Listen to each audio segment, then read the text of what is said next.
Hello friends, তোমরা সব কেমন আছো? আশা করছি তোমরা সবাই খুব ভালো আছো, সুস্থ আছো। ফ্রেন্ডস, আমিও ভালো আছি, সুস্থ আছি। দেখো, আজকে গাছের খাওয়ারের জন্য কত কিছু নিয়ে এসেছি। এই দেখো, এগুলো হলো সমস্ত বাঁধাকপির পাতা।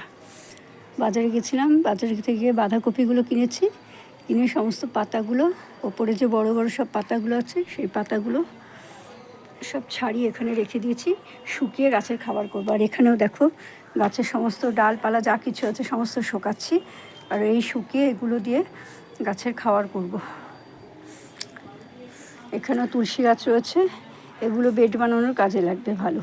আর এখানেও সমস্ত ডালপালাগুলো শুকিয়ে রেখেছি ক্যারেটে দিয়ে, নিচে দিয়ে, তারপরে মাটি, সবজির খোসা সব দিয়ে বেড করব বলে।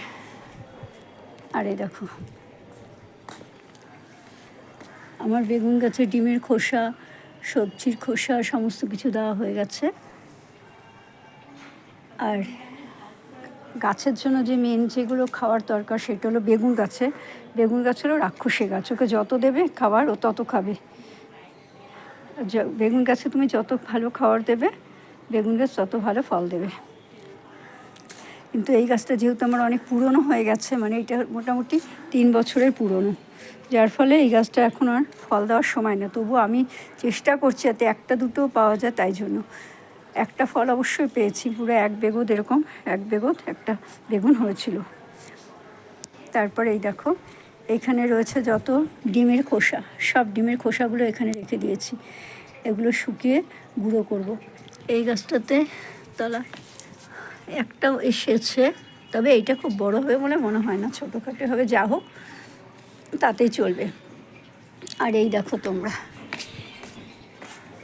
গাছের জন্য রয়েছে মাটি, গোবর, এখানে রয়েছে সমস্ত ঘুঁটে। আর এই পাশে যেগুলো হলো গাছের মেন খাবার, যেই খাবার না হলে গাছে ক্ষতি হয়ে যায়, মানে বিশেষ করে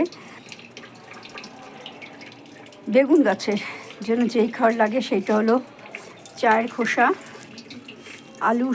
আলু সেদ্ধ বা আলুর খোসা বা আলু পচানো জল, আর ভাতের ফ্যান।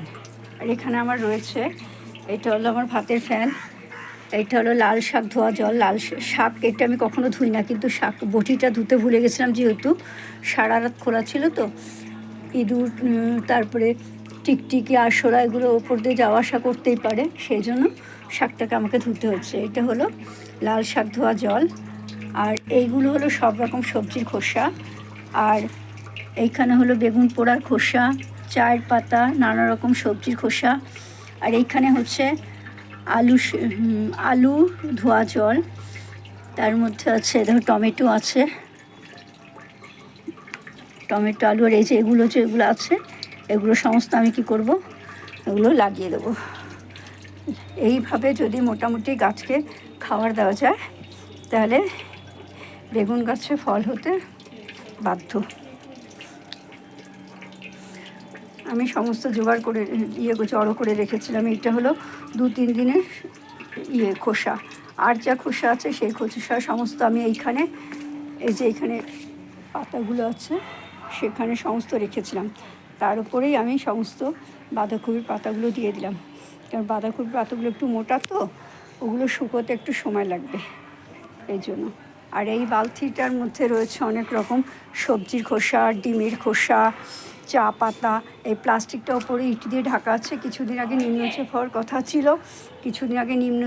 কথা ছিল, সেই জন্য যদি বৃষ্টিতে ধুয়ে বেরিয়ে যায়, সেই জন্য আমি এখানে চায়ের পাতাগুলো দিয়ে বালতিটা ঢেকে রেখেছি।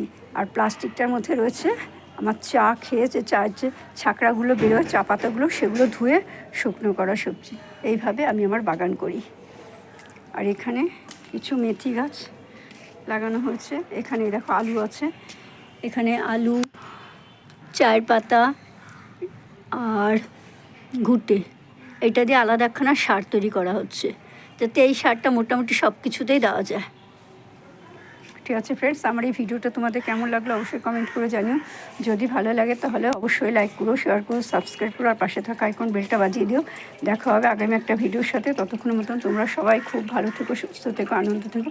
By, tata.